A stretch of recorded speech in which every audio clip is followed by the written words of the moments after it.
गंगा जी के रूप धैलू, शिव जी के मोहलू। ए मैया बोलाना, ए मैया बोलाना, बियाहलऊ की कुंवार। ए मैया बोलाना, राधा जी के रूप धैलू, कृष्ण जी के मोहलू। ए मैया बोलाना, ए मैया बोलाना, बियाहलऊ की कुंवार। ए मैया बोलाना, सीता जी के रूप धैलू, राम जी के मोहलू। सीता जी के रूप धैलू, राम जी के मोहलू।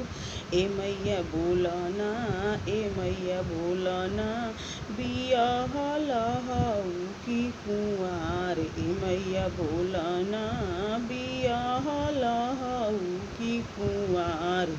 ए मैया बोलाना।